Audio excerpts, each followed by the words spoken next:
Any minute now. Good evening, everyone. Welcome to LFC Transfer Room. This evening, I'm joined by Goliaths in the football knowledge space of Dan. Hello, Dan. Goliaths are that's a little bit I had a dictionary this morning. Putting me on a mountain there to be taken down by David. I people everyone says Goliath and then they forget what actually happens to Goliath in that story. Goliath gets killed in the end by a rock. I think you're putting me on a pedestal too much there, Craig, to be knocked down. Like Fergie, you're trying to knock me off my perch. No, I'm doing good, Craig. I was just enjoying the footy. I'm actually about to have the United game on in the background because I need some entertainment in my life. Well, keep us updated. Rooting for Fulham. West, how are you? I'm good, lads. Just chilling, As I agree with Dan, I just want to watch the United game too and have some fun. Hate the enemies. If you can't laugh at the Manx, are you a Liverpool fan? We've had to put up with them for so long, Craig. I can't tell you. I was the one Liverpool fan in my school. Everyone was Arsenal or Chelsea or United. And you had the one or two hipsters that were the City fans because they were the New Young Blood. I was like one of the original OG just Liverpool fans growing up, and I had to deal with all this nonsense, and now I'm just get to laugh at them. Me too. Even in primary school. I remember having the Liverpool shirt with the Warrior sponsor. I was the only one there. I remember. I can't stand United. I got bullied. Not bullied, but then I got made fun of. We can change this into a therapy set. Who needs to know about kind of like Van Dijk and stuff? We can spend time looking at kind of like Man United upbringings, or maybe not. We've got nearly 2,000 people who've joined us in the chat so far. Thank you for joining us. Make sure you follow us on all our socials. Hit the notification button so you can regularly see the expertise that Dan and West bring to any topic that we do.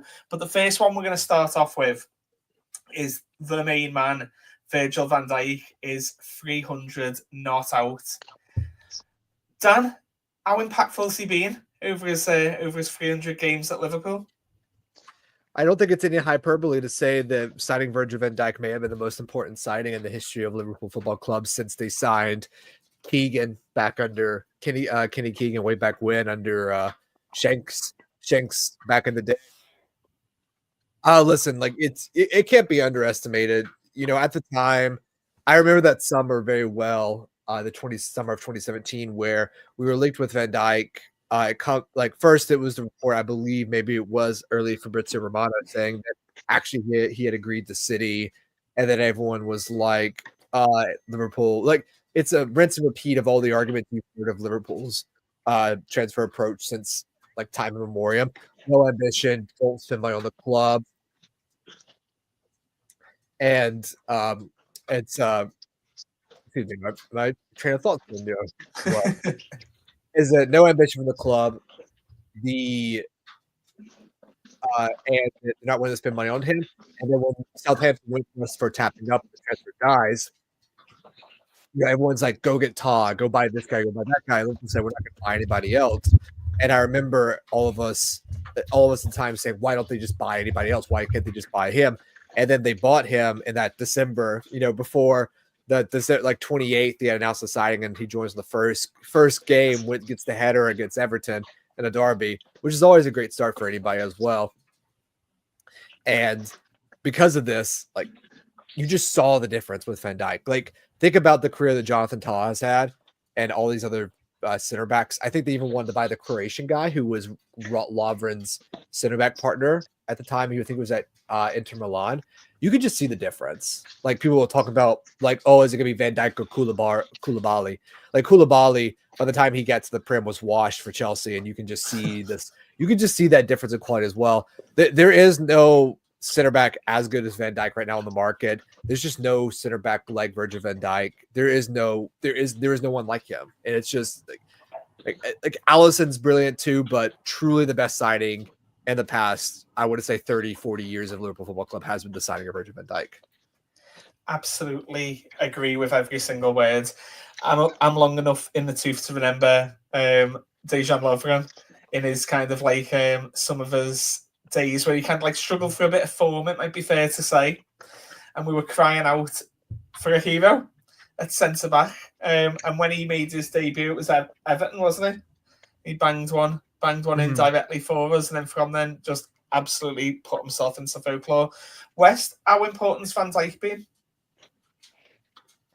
Like Van Dijk, actually, like you see with Van Dijk, Van Dijk is like I love Van Dijk, to be honest. Like I can't describe Van Dijk. It was like the way he transformed our side. It was like every centre back which we doubted, like the Mattips and the Lovrens. But when they paired up with Van Dijk, they looked class. Like every person they put with Van Dijk looked class. Look at Konate, look at Kwanzaa. Like Van Dijk has that aura of him. Like he has that aura. So like for me, like, and like, I think like people say Salah with the goals. Yeah, that's nice and all. But then like we also had Mane, we also had Firmino, so I don't think much. Van Dijk was a one-man army. Like I remember when Van Dijk got injured that season, like we had Henderson, the Phillips, Reece Williams, the centre backs. It showed that Van Dijk wasn't there. And then when Van Dijk came back, like searching for the quadruple, I think he was the main guy there. Even now, he's still our main guy to win the league. I lose Salah, I wouldn't be worried as much. But if I lose Van Dijk, yeah, there'll be panics around us. But then yeah, when Van Dijk is being, we won trophies with Van Dijk. He's the only big signing I know we made. Maybe like you guys know, but then like since I'm 24, he's the only guy I know that like who came in there and just transformed us.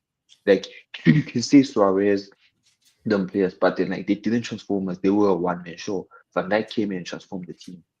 So that's what I say.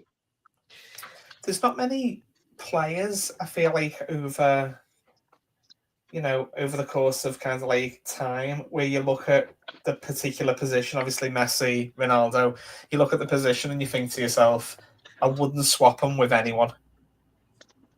There's not many, is there? When we kind of like, obviously we can reel off our kind of like forwards and how amazing they've been, but in world football, there's not many you can kind of like look at and think, I wouldn't swap them for anyone. And that's how I feel about Virgil van Dijk. You wouldn't, would you, Dan? No. Would you swap him with anyone? No. I think it hits the nail on the head. I mean, there are always other good center backs out there, but if you think about people, Arsenal talking about William Saliba. Saliba's not as good as Van Dijk. I think William Saliba is a good center back. He's not. The closest one to Van Dijk I think that I've ever seen and maybe has shown it is Laporte. When he was healthy with City, he was probably the closest one. And even still, I think Laporte just didn't have Van Dijk's range of passing or his command presence or anything else. Like genuinely, there's no center back in world football that matches him. I remember when people talk about Matthias de Ligt, who's now at United, and it was at Bayern. He was the next big Dutch center back. He's fine. I think he's just fine. He's just a glorified Dutch Dejan Lovren. I think the closest one that was transformative, like Wes said, I think he said Van Dijk, it's probably Alisson Becker. And that's mostly because we had Karius and Mignolet and Bogdan and was it Adam Jones? The Australian. I don't want to Brad Jones, that's who it was, Brad Jones. I don't want to sling any hate to Brad Jones, but just not up to a title winning standard. I like Loris Karius. I think he gets a bad rap at times. I think that with Karius, like some of the goalkeepers, he just never got into a run of form. But you always had questions. With Alisson, there are no questions. Like with Van Dijk, there are no questions. Like even now, the question that he would have with Alisson is Kelleher maybe better with his feet? And that's like a small difference. Like you could just see in the Ipswich game that the one time Alisson has to save a goal, that's the most amazing. Like that's world class. Like there's no one. Ederson's not that. Like there's no goalkeepers that are like that except maybe your Courtois and your All Blacks as well. I can see there's a few comments in the chat just with regards to kind of like more historic players in terms of like signed by Paisley. You can see links to like Daglish. Get that, but we're kind of like thinking most transformative over the last couple of decades, really, just in terms of how we're kind of like talking. And the game's changed significantly during that period of time as well. So to get someone in, and we were struggling at the back, and the days of Mignolet, who couldn't really come out for corners. Don't get me wrong, he was quite good on one-on-ones every now and again, but in terms of like commanding his box, wasn't quite there. We had like a Fred through the 11 that was just a bit nervous at times. I remember, was it the game against Arsenal when Mignolet conceded 3 30-yarders in kind of like the opening 25 minutes and just blew us away? That was a long time ago. We needed someone to come in and just kind of just settle everything. And probably the best kind of like description I can give Van Dijk is what a cool guy he is. West, would you swap him with anyone? Never. No. What? No. West's horrified at even having the conversation. No, bro. Like even like Van Dijk's performance yesterday, I knew we weren't gonna score. Like the team was going to, of course, the corner, but then like Van Dijk is just a guy. Like I see the comparisons with like the Ramos. Yes, Ramos is a good player. He was in a great team. I even say that, but Van Dijk is a good player. I think if Van Dijk goes to any other team, I think he wins stuff with them. He makes them look great. Ramos was in a great team, but then when it comes to Virgil, like I can't stop with anyone. I don't think I would. Like I really don't care if he stays at Liverpool and even retires there. To be honest, like I think the closest one. And at Madrid, I don't even think it was Ramos that was closest to him. I think Varane was probably the closest one to a Van Dijk level. You know, someone that was cool on the ball, pacey, could do everything else. But I think with Rafael Varane, it was just he was just injured all the time, and that's also a big thing as well. Yeah, I know. Like, you know, Alan Hansen. Yeah, I mean, if you go back to historical like Liverpool center backs, you have Lawrence and Hansen.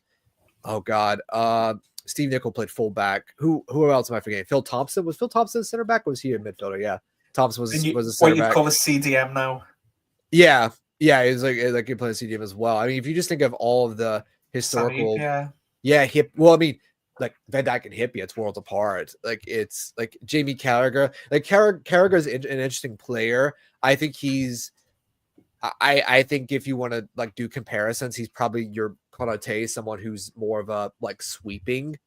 But like, you know, just think about how Jamie Carragher played center back and how Virgil van Dijk plays it. You know, Virgil van Dijk plays center back like a deep lying playmaker essentially, but also a 6'4", pacey, and just like so like is just so good on the ball. Like it's absolutely ridiculous. I think Leicester makes a good point, don't they? Because you know we played Van Dijk in a system that hates defenders. Put John Terry on the halfway line next to Bombing on fullbacks. That's an amazing point, isn't it? I just think of that. Do you remember when we played Spurs? Who was it that was running through clean on goal? Was it Son or Kane or Pull? What you're talking about? The 1-2 years ago? Do you want the one a couple of years ago? It was their centre midfielder, I think it was bombing through on goal, and it was just Van Dijk left on his own. I'm sure the chat will be able to help me out.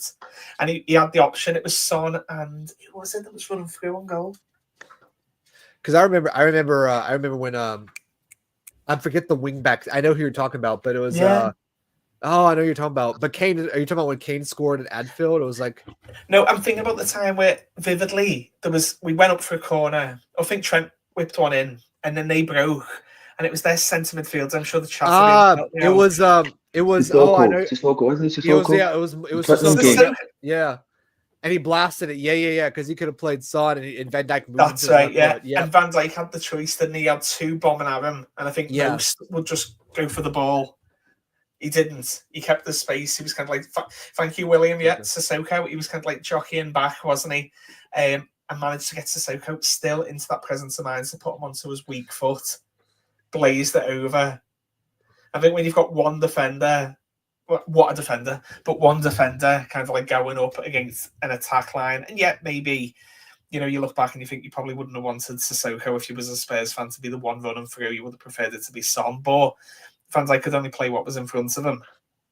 Yeah, and I think that comparison is also the fact that, you know, with Virgil van Dijk is that the reason we played such a high line was because of Virgil van Dijk. Like you play the way that best gets the best out of your players, which is crazy to say as a manager. You know, if you ask Tottenham Twitter tacticos, it's like, no, you implement a style and you make everyone do that. The best managers know how to take the best parts of your team and make them adapt to what you want to do, and also adapt what you want to do around your player strengths. So that high line we wouldn't have played if we didn't have players like Van Dijk, like Matip, like Lovren even, and Gomez, you know, players that can win their duels, that can get back, but also have a good passing range. Like you don't play that way if you don't have those types of players. And also you don't play that way unless you have a team that's going to press the ball. You know, as you can see from Tottenham today, and also some other sides that love to play a high line. You play a high line because the idea is that you're going to press the ball. Because if you don't press the ball and you just if you give me like all the time in the world the chip a 50-yard pass, like I'll clip one. Like it may not land all the time, but it doesn't matter. It's that thread of like that long clipped pass that you play over and over again. You don't need to be a high-level professional footballer to do that pass over and over again, but that's why you play that certain way, and that's why you have a Virgil van Dijk who's 6'4" and wins all his headers, which is why. Was that? Go ahead, Chet. I was going to say, would it be fair to say he's the best ever Premier League centre back? I think if you take your nostalgia goggles off and you compare him to all the other center backs that have played, he's pretty much got everything. There are no weaknesses. I think the only thing you would say is that the only knock you could say against him is he probably didn't score as many goals as he would have had.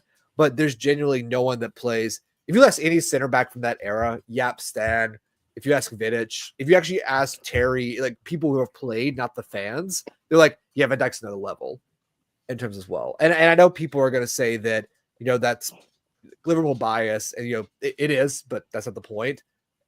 There's generally not a center back I can think of from my time of watching football that does everything he does so well, in such an isolated where Klopp essentially told Van Dijk and Gomez and Lovren and Matip and Konate and Kwanzaa essentially go 2v2 or 2v3 with an attacking team, and that's how we won the league and got 90-point seasons. He essentially told them, "You're going to be 1-on-1. If you don't win." If you don't win the header, if you don't win the ball, if you don't do X, Y, Z, they're gonna be through on goal. Like there's no other center back I can think of that does that high wire act so well. Again, the only one I can think off the top of my head is maybe Company, maybe Laporte. Like I think Company was very underrated at the time. I think those are the ones that are the closest you can have an argument with. But again, injuries. Like Company was injured all the time. Laporte had some really terrible injuries as well. But yeah, I think that's easily an argument to make because if you took Van Dijk and put him in the 90s or 2000s, like he would be the best header, the best tackler, and the best passer of the entire team. Like no center back or midfielder could pass like Virgil van Dijk could in the 90s. Maybe Jan Molby, if he was still playing at the time, maybe like a Jan Molby, but there's no one that could pass like him at that time period. I think William kind of mentions, he mentions Vidic, Van Dijk, Terry, but if you look at kind of like Terry, he was a bit of a monster in the air, wasn't he? When you think of kind of like Ferdinand, he was really good with his feet. You think about Yap Stam, he'd throw himself into anything, wouldn't he? He was quite a guardian in front. Van Dijk can do it all, can't he? Mm-hmm. And he's got pace, which is weird. And he's not slow. Like he's not like a pace. Like he doesn't have massive acceleration, but you can watch him in a game and he's easily like the third or fourth fastest player on the pitch at all times. And usually the other two fastest players are like Darwin Nunez or, maybe Konate, Ibrahim Konate. Absolutely. West, would that be fair to say? Best Premier League centre-back of all time?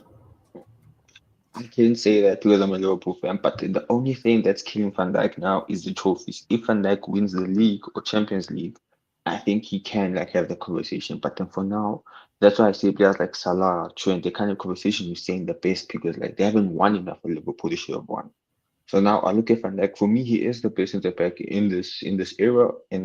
I'll ask with Van Dijk with Vidic. I think I'll take Van Dijk. But then the thing that's killing Van Dijk now is the trophies that he should have won. So if Van Dijk wins the Premier League, I think he sits on the table, to be honest. But then it comes to his defending style, I don't see Van Dijk. You see, when it comes to Van Dijk, man, he can't be that guy like Vidic who throws himself. Van Dijk is too relaxed for that. That's why people like him for. He's too composed. So I don't need Van Dijk to be my Vidic, throwing himself into tackles and wearing bandages, looking like Skirtle. Nah, just with your ponytail, just defend. Well, we were calamitous at the times at the back, weren't we, before Van Dijk came, and then he comes and we win everything. He's won everything, hasn't he? He's turned us into scurrying around at the back, trying to just stay alive against a team like City, to suddenly kind of just winning everything in the locker. Dan, what was you going to say? I was going to say, you can tell Van Dijk is the player that takes us from a 70-point team to a 90-point team. He has that 20-point difference or that 15-point swing that allows you to do that because it's not just how he is the player, but it's what he allows you to do as a team. and that you can essentially play high wire football in a way that, if you go back to the 2020-21 season where we have to, get an Allison header at West Brom to get into the top 4. Every year we've gotten 90 points. Van Dijk has been the crucial element in that team, on top of other members of the squad too in that spine, Allison, etc. But Van Dijk is really the big one. I would actually even say in the 1920 season, Allison misses a decent amount of games. Adrian has to come in. Van Dijk is the one who's holding that performance together. For large points, Van Dijk, Fabinho, Henderson, and Genie are holding that side together for that first 20 games in the title winning season. I think when we were having that conversation about kind of like, is he the best centre back ever in the Premier League? I can't see John Terry making the pass away to Bayern that Mane runs onto. No, would you call it like an 80-yard pass with a bit of whip on it? That's an easy 60-70-yard pass, and the bend, it's the perfect amount. It's bending, so he means it. So it's like a driver. He's chipped it, and for Mane to run, chest it, spin, and do a Manoia, like there's no play in the world that can make that pass. Like Xabi Alonso couldn't make that pass in his prime. Like I maybe Gerrard could, but I can barely name a player that can make that pass like that straight, because he's hitting it straight too. This is not a cross field pass where you're hitting an area. This is almost line to line, right in that left inside channel that he's hitting it into. It's just amazing. And I just remember when it was the afterwards, when you were like talking about the game and showing highlights and stuff, the highlight of that pass was very much like, Tiger Woods when he's just hit the tee, and it's them super slow-mo cams, just the technique across it. Absolutely lovely. Thank you for that. We have currently 6,500 people watching. We appreciate you all watching, but if you could do us a favour, follow us on YouTube, X, and hit them notifications so you can see that when Dan and West go live again, you can see their amazing insight into the conversations that we're having. You'll be the first to know. We appreciate every single one here. So, moving on to the next one, the next topic. Liverpool fans, not like any other fans, are we? So we track flights, we see potential transfers driving down the M62. We're just all over any kind of news feed that kind of comes out. One of which is Gerald Hato, the 18-year-old centre-back for Ajax, was apparently seen at Anfield, allegedly seen at Anfield watching the game against Ipswich yesterday. Fast, strong, but the imagery I've got in my head is last year. I think there was like viral footage of Hato. He was kind of like he's in like a hallway type area, and Van Dijk walks past, gives him a high five, like winks at him and walks away, and the camera pans back to Hato, who just looks like a schoolboy. He's just kind of like sees his idol, and you can kind of like see him just wanting to kind of like just like hug Virgil van Dijk. Hato has been, since he broke into the team as well, he's always been kind of like I think there was a comment about it in the chat. I'll try and find it in a moment in terms of his quality. Dan, is that the kind of position we should be focusing on right now? Left back, left center back. I mean, centre back, left back. Through at centre back. I mean, the obvious answer is yes, mostly because with Robertson's 30, Costas is. I think no one would disagree saying he's not really, long-term a starter for Liverpool. I think he's fine as a backup. I think it comes down to, is Beck and Chambers capable of being a starter? I think that Beck is most likely being sold and Chambers might be a little bit too young. So if you want someone that can compete, let's say for hypothetical reasons, let's say that they keep Robinson, they sign Hato, and they keep Chambers, and those are your three left backs, and you essentially let them duke it out to be who's going to rotate with Robinson. Or with Hato, you're buying him with the idea that occasionally he'll play left back, occasionally he'll play left center back, and then you rotate around the line. I think that's fine / good because what we don't have is a lot of versatility in our back line, apart from Joe Gomez, someone who can play fullback and center back. Kwanzaa, he put Kwanzaa up at right back, selected for Newcastle.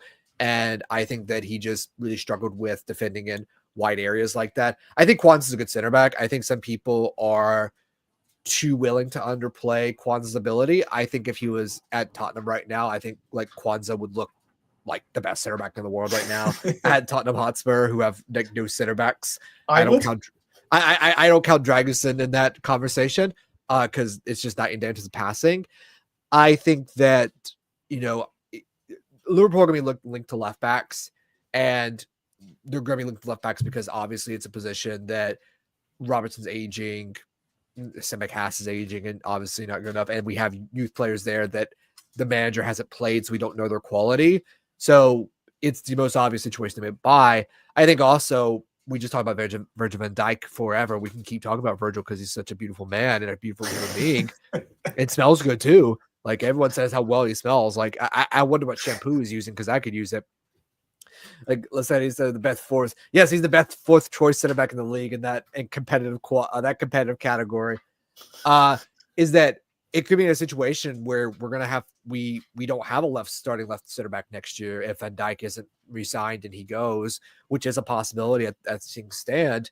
And with Hato would feel a lot of different positions where he could be your fourth choice center back if you're saying Konate's your left center back, which I think Konate was a left center back for most of his career. Oddly enough, he wasn't a right center back. And I think that he could be coming to be the new fourth choice. I think that I would, if Van Dijk goes, I would just go to Bournemouth and buy Hoylson, who was someone we were linked with last year. Dean Hoylson. I'm trying to pull up his thing here as well because he's the closest player right now in the Premier League to a Virgil van Dijk. Yeah, Dean Hoylson, who is both Dutch and Spanish. So he's gone through the Dutch system, went through Juventus' system, but has also played for the Dutch under-21s and the Spanish under-21s.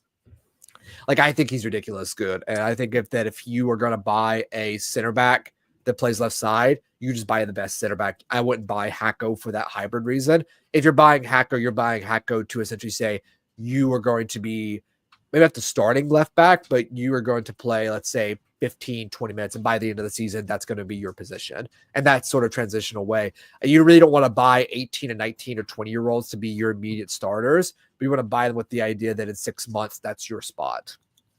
Hoylson has a release clause in the summer as well. It came out. Yeah, he does. And do you know who signed Hoylson? Do you know who signed all these players from Bournemouth, including the manager? Go on.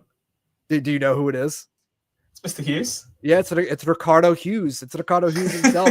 Everyone who the hack of a sporting director that people seem to forget is good at his job. Believe it or not. I know that's difficult for us to believe because of the contract situation and the fact that Liverpool didn't buy Kvaratskhelia from Napoli, but yeah, he does have a release clause. And if I was Liverpool, I would be all over that release clause in the summer for the for center back.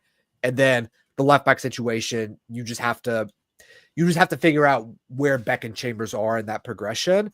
And I imagine that you internally already have a plan. And then you say, okay, then we can go for a Hato from Ajax, or we go into the market and look for a different type of left back. There's I think Neves there's Mendez at PSG, who I think is still at PSG. Yeah. No, he is still at PSG.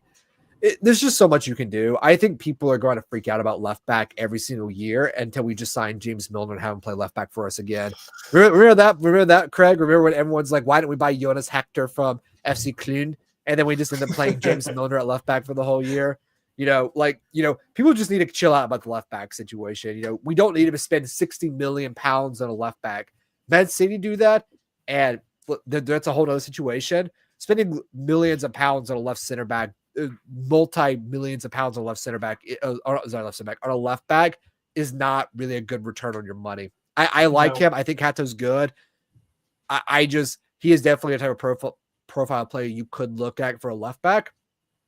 But I think left back might be a situation where they buy the center back and then the left back is Chambers or Robinson for another year, or they go with a Hato or someone that is going to compete with somebody else. I don't think you buy an out-and-out starter there. you buy someone that you're going to compete and then phase into the position after about 4 or 5 months.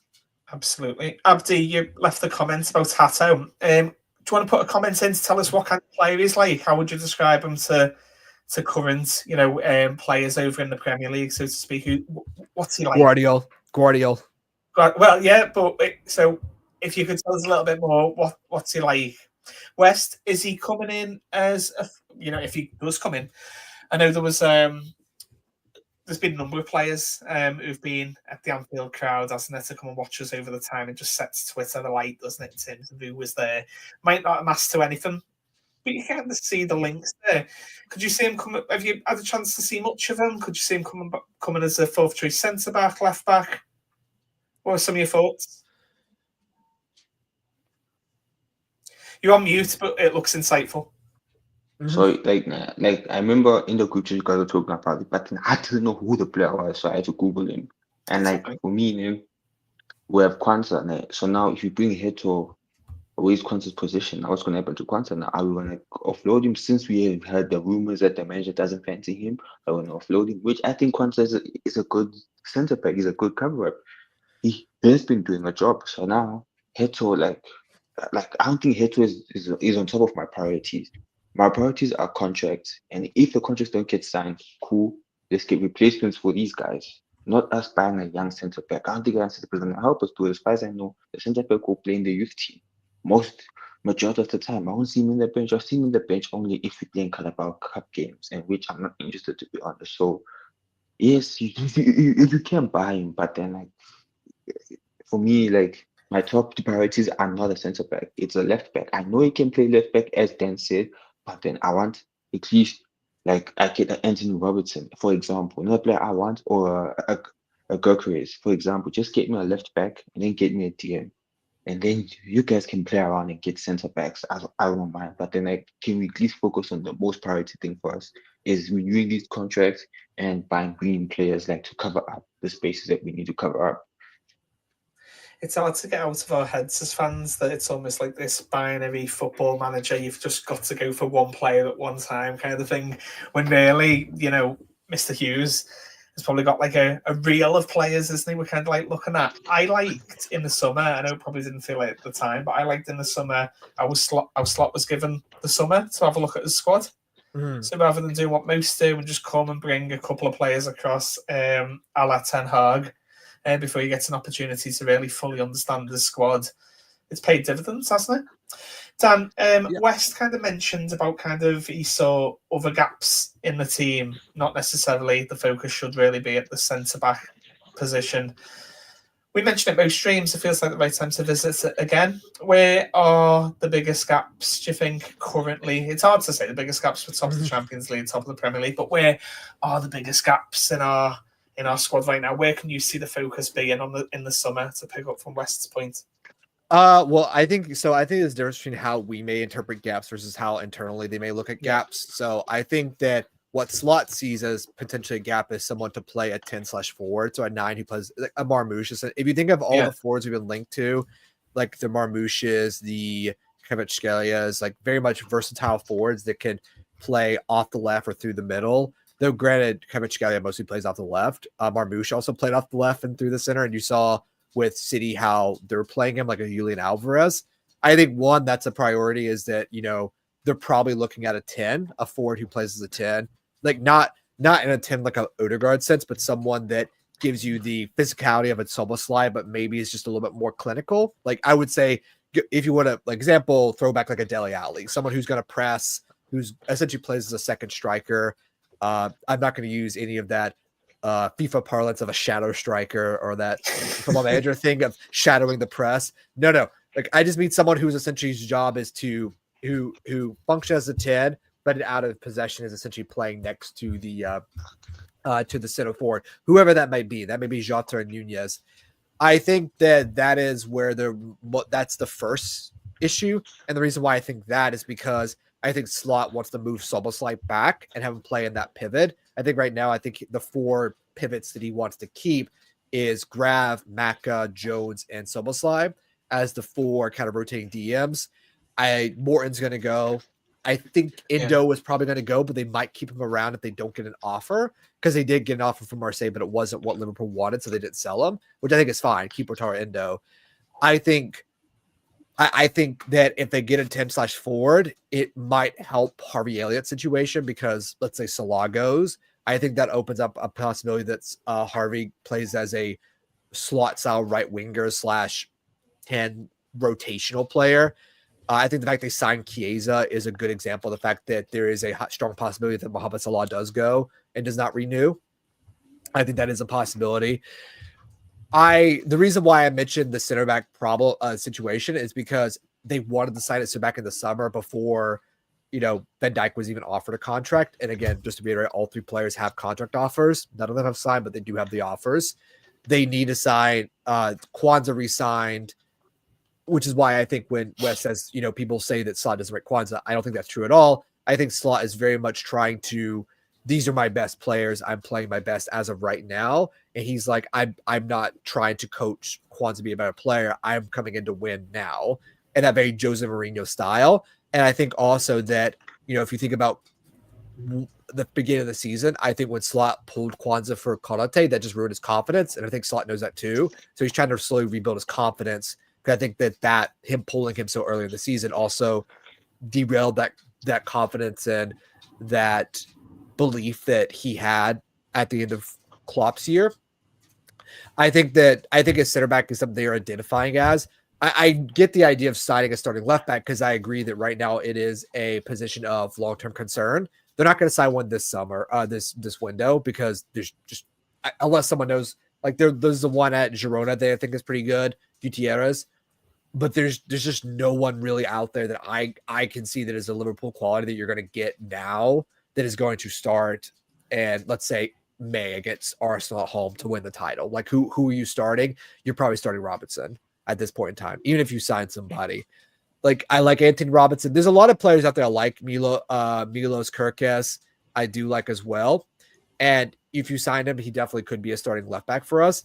But I think that left back for them as a category, there's a lot of fluidity around it. I don't think it's so much an issue of that we're just buying the best possible player we can get in this position. I think they have a much more, there's 3 or 4 opportunities we can take here, from Luke Chambers to Owen Beck, going more youth style like we did with Connor Bradley, or let's say like we did this summer where we sold Sepp Vandenberg, we sold Fabio Carvalho, and we went and we got someone that the opportunistic signing like Chiesa as well. The only reason I mentioned the center back is because Liverpool are honestly very interested in signing one. And I think if you sign Hoylson, even if you keep Van Dijk, if you sign Hoylson, it does submit your future planning. And it means that now you essentially have 5 first-team center backs you can rotate with, which everyone was crying out for anyways.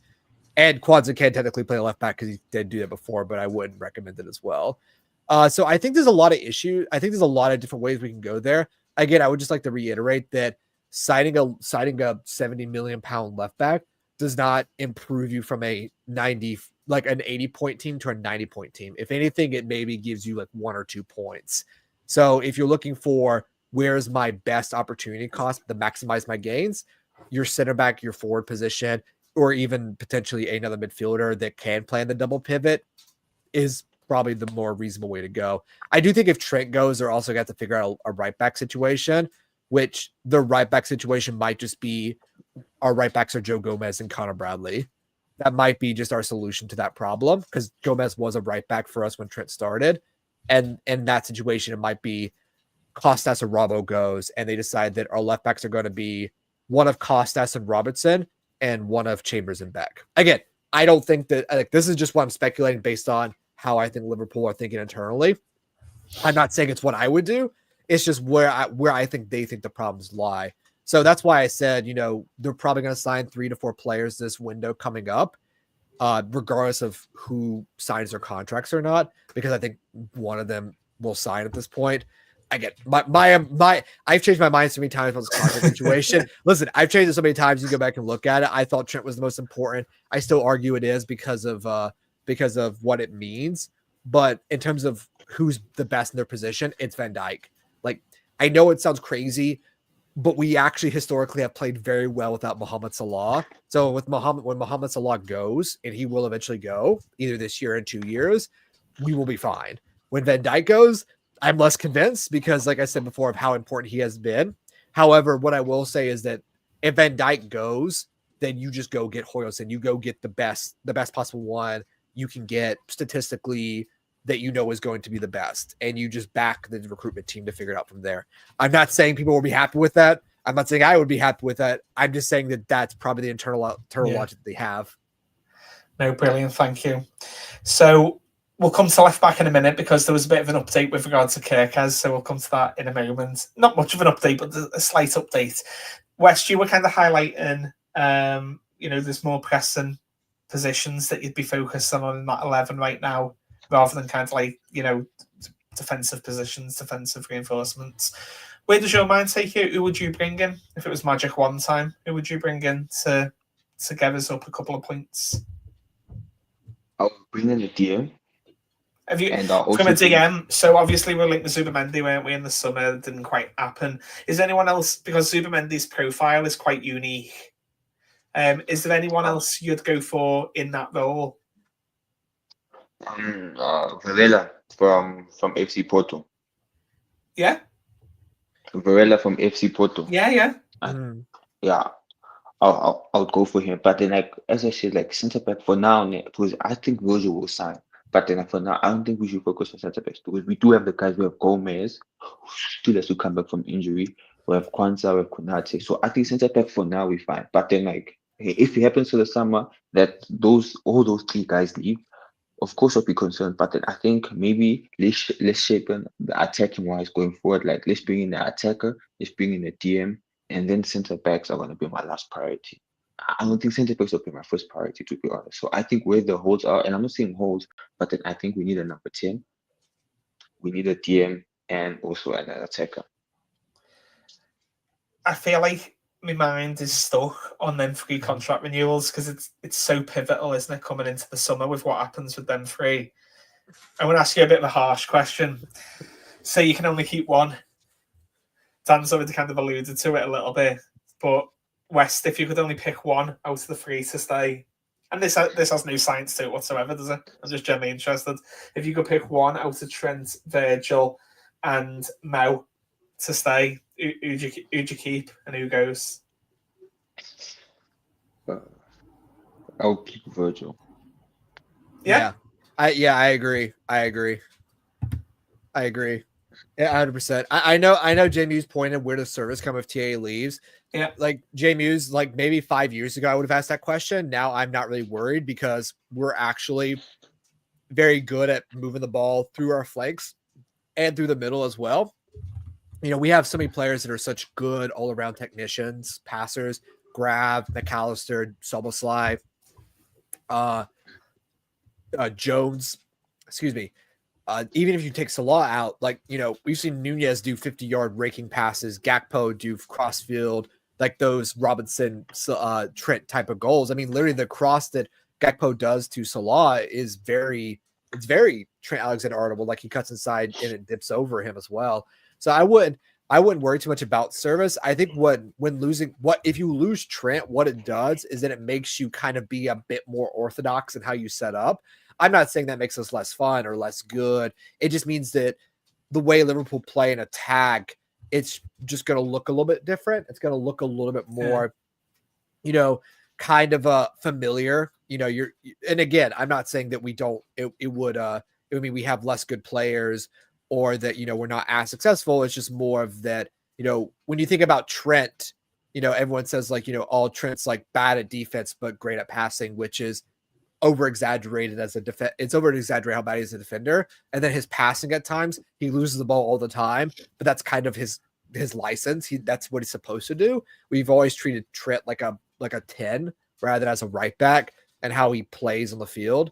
So if we have a more, say, Connor Bradley orthodox type right back or a Joe Gomez, I think you'll just see a more, like Slot mentioned, controlled team. And I think Van Dijk, if you get Van Dijk to sign, I think that's the best for the whole team going forward. Because if Trent's decided that, he wants Mo Salah money, which is entitled to say. And he moves to Madrid. Fair play. Go to Madrid. I wouldn't go to Madrid. Like, it's great there. It's great weather, but I would not play for Real Madrid fans. No. That side, and I think I could understand wanting to go because of Alonso. I think people will be mad because it's like Liverpool losing out on 150 million, whatever Madrid would spend. Madrid didn't spend that for Alphonso Davies. They could have bought him. Madrid were scoffing at paying. They weren't going to pay the 100 million or 200 million for PSG for Mbappe, and they got him on a free. So Madrid have not really been willing to spend that much money. The last one they did was Bellingham.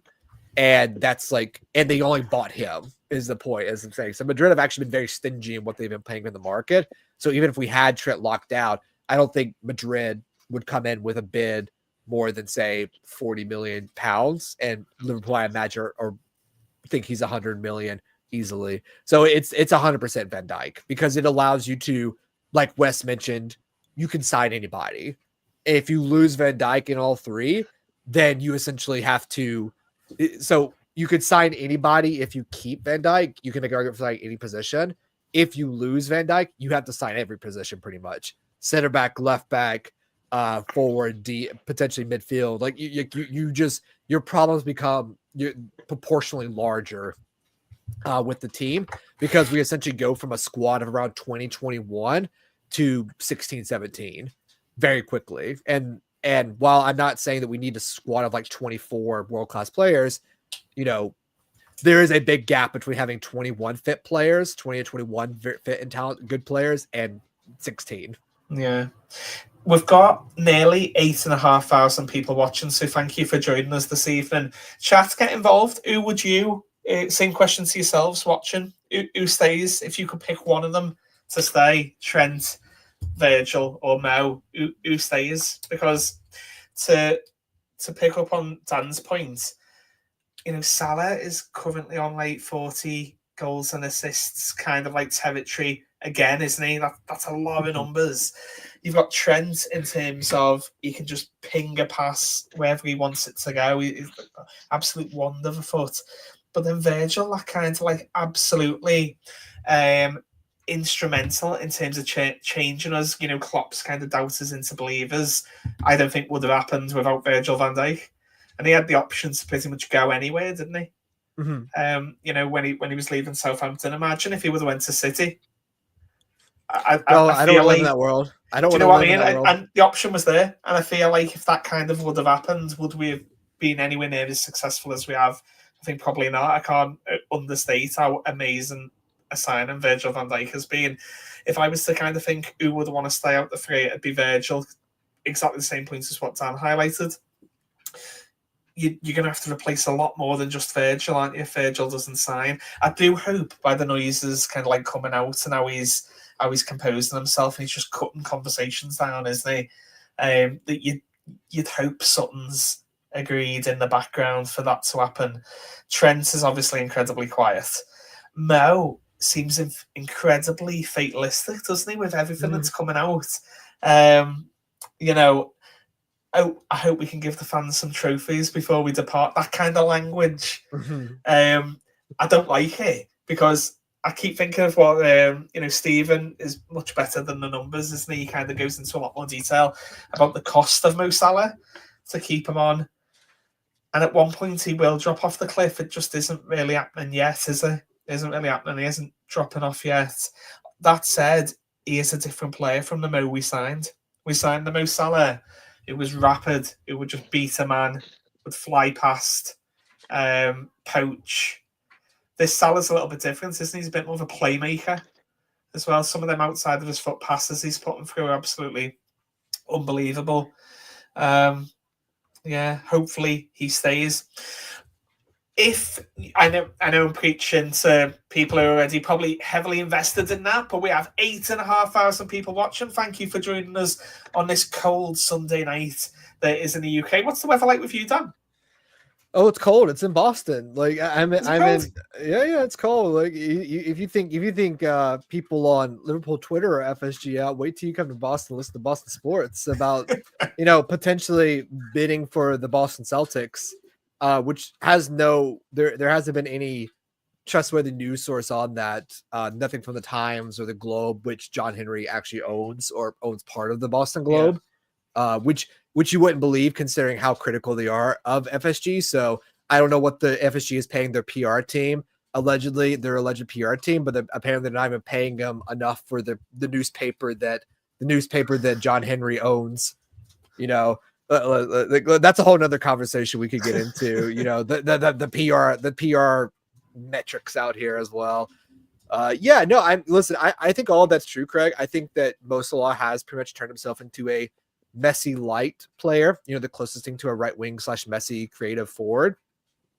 Very much not the traditional that winger / right wing forward. Yeah, and Linda Henry is also there as well. But because I'm actually not originally from Boston, I'm from the southern United States. So I actually have a southern draw that occasionally comes out. It occasionally comes out when I change up other things as well. I mean, listen, and I think, and I get what people say when I say that we can survive without Mo. I even said controversially on the American stream, Star Stripes and Enfield Nights, is that if all three go, it's not apocalyptic. I'm not saying it would be great. I'm not saying we would be happy. I'm just saying it's not the end of the world. And, you know, I think even me saying that right now, I will reiterate that if all three go, as much as it is going to be a very critical bitter pill for Hughes and Edwards and company to swallow, and they're going to get criticized for it by online ITKs, you know, picture profiles and maybe some local patch journalists, it wouldn't be the end of the world. Again, because what matters, and I've always said this, it's not how many contracts get signed. It doesn't matter who gets signed.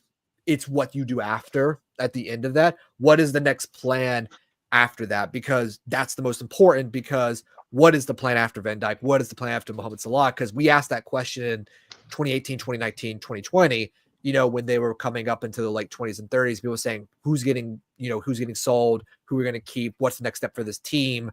I mean, I don't know if you remember that summer, Craig, when we won the league, everyone's like, why aren't we signing Timo Werner? Why aren't we signing Kai Havertz? We literally won the league, and people will say, get those owners out. We won the league, but it's not good enough. Ambition.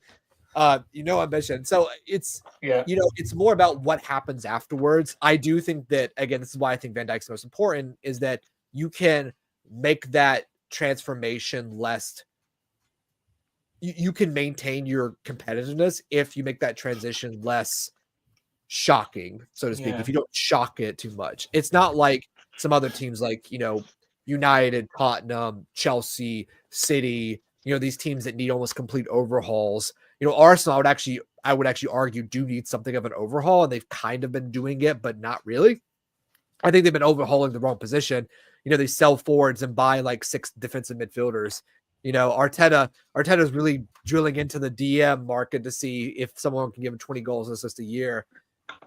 They're right now, Liverpool don't need major surgery, and I feel that if all three go, you're going to have to do major surgery regardless, and it won't be apocalyptic, but it would mean, at least in my mind, I think it means we go from being where we're at now, which is on pace to break 90, to a team that is probably going to be closer to what we were last year, which is a team that's going to be closer to the low 80s.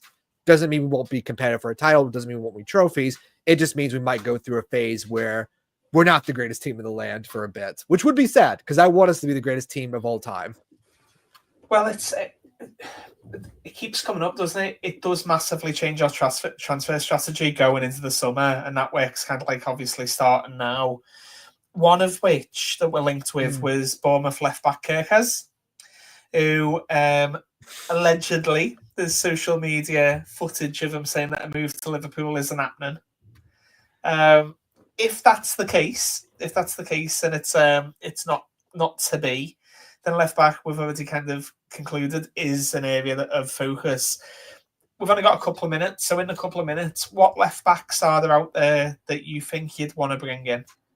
So obviously we've got Simicast, who's there. You know, there's rumours about him not kind of like staying past the summer as well. But if you could look at any in football, someone that you like in terms of left back, you think you'd come in and do well, who for you, other than Kerkez, who's obviously kind of, you know, I know Jay's just kind of like saying, Kerkez is like BFFs with Szoboszlai. I know, and maybe it's just kind of like him getting a bit panicky, going, "Absolutely not, no." I don't know. I'm just kind of like waving it. Just he also might just mean it literally in this transfer window too. He'd be like, "Oh no, I'm not going to Liverpool," because again, English is not his first language. And then August comes, he just rocks up. You see him as a our new starting left back. If just for the dramatic value that he isn't, who else do we go for? So Derek here has highlighted. I'm awful with this name. It's the Scouser. Me trying to pronounce Carreras from over playing in Portugal at the moment. Stephen done some kind of like stats with him, didn't he? There we go. Done some stats with him. He's like a unit, isn't he? Massive, but there is a buyback clause with United, isn't there? In terms of bringing him back, which would obviously kind of be a bit of a hurdle to bring in. West, who would you bring in at left back? If you could wave your magic wand, who would you bring in at left back? The Wolves left back, I ignore.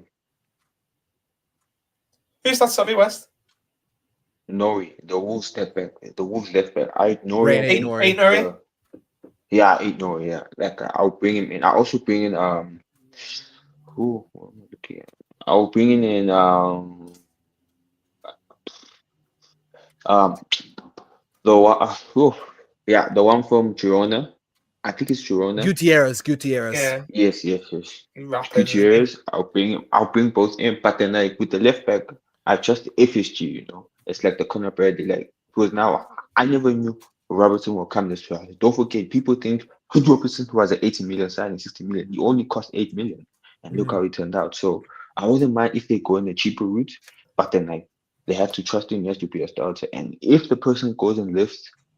Like he goes and performs in a high level, performs at a high level. I don't do these expensive players buy. Like we must get an 80 million player. Buy what you need to buy. And if you trust them in this process, if Slot sees him like, yo, that's my guy, then go for it. I don't care. That's a great point. There was lots of fans when pining for Edwards et al. To come back to the club. And the way they do it is with data, and they have a massively successful track record. Edwards pretty much could have walked into any club, couldn't he? So we've got to kind of like get behind what they do. So yeah, left back, you kind of like thinking Nori. He's quite good with the ball at his feet, isn't he? But again, there's a few question marks with him defending. Kerkez obviously is pushing back a little bit. Dan, anyone stand out for you other than the Girona left back? I mean, again, I kind of mentioned this last year, and I was kind of hinting this a little bit earlier. I think if Wolves go down, I think you should get Nori because one could probably get him on a good deal, that opportunistic signing. Yeah, I do think that he is very much like Robertson in the sense that he's very good attacking wise, but his defensive numbers are off. But again, I trust Slot and the team to coach any of our players. I think if there's anything you can say about Liverpool as a coaching and development system is that players do get better. They do not get worse. We are not Chelsea. We do not take players and ruin their careers. We are not United. Like, we players actually come here and get better. We do not buy players and they usually get worse. Like Carvalho did not get worse under Liverpool. Sepp van den Berg did not get worse after being at Liverpool. We have a very good developmental system. I think Nori might be, like Wes mentioned, the, if not cheaper option, the more cost effective. Gutierrez as well, I think would be a good buy. Very similar in terms of like the rapid, very attacking left back. Not really maybe, a possession, like big center back, not a Guardiola style or like a Calafiori. Alvaro Carreras, like he's definitely one that's very much more similar to that style. Can do much bigger of a unit, can do more possession, do some overlap. But United does have a buy option or a buyback option, I think, in his clause as well, that I think is pretty cheap, that Benfica also used. It really just depends on what they're doing. I think, again, they might be in a situation where they need a left back and a right back, so it might be you go get an 8 Nori for whatever his relegation clause is or what you can negotiate with Wolverhampton Wanderers. As a third choice for that position. I imagine they have a couple list of people as well. Gutierrez, I think second and third choices work out quite well though, don't they? Yeah, listen, we usually have a pretty good list of players. Again, I think for fullback we have a much more longer list of players than maybe we do for midfield, center back, or forward. And I think that's what people maybe not get is that what Slot wants technically from your fullback is a little bit more of a broader list than Yeah. than you want as like a center back or everything else. And again, I think Liverpool have a very, very high ceiling, high standard of the type of player they want. And I think they also don't really want to buy someone that would take like a year or two to develop. I think they want someone that can, like I said, in 6 months, like it's your shirt, it's your shirt to lose, so to speak. Yeah. Grab the shirt off the player. I think Ant-Nouri is probably the best option if Wolves get relegated. I think Kerkez is, and I think everyone's just falling in love with Kerkez because Bournemouth are so good. And I think Kerkez is probably your best all-around player. I think he's also the one that would probably cost the most, which is why I don't think they'll spend the money. Again, I could be wrong, but I just don't think they'll spend the whatever Bournemouth are going to ask for, which is why I think they should go for Hoylson, because I think you could get Hoylson on a reasonable, close to what we were going to offer for Lenny Euro, around 30 million, so to speak. Outside of that, the options are just all over the place. Like you have Hato, who's a bit more defensive. Obviously, you have Hincape at Leverkusen, who people have gone quiet on. You have Ignacio, who's still at Sporting. Again, someone that's gone very quiet. You have Mendez at PSG, who would cost a fortune, and I think he's okay. He's good. And then beyond that, like there's no one that really sticks out with me. I know someone mentioned, who is it here? Malik Defoe. And again, we're going to see like a bunch of these different players that are going to be linked with us, over the years, like many different left backs as well. I honestly think that anyone they buy can work. I don't think it's, there's only one player. Oh man, how did the Butcher scored again. Lisandro Martinez scored a deflected goal. Like, I don't even know what that celebration was. This man has 2 goals. This man has 2 goals this year. That's more than Federico Chiesa. That's a war crime. That's a crime against football. I've suddenly kind of gone off football now, which kind of takes us nicely to kind of like the hour point. Thank you. We have nearly 9,000 people watching us tonight on Sunday. We appreciate every single one of you.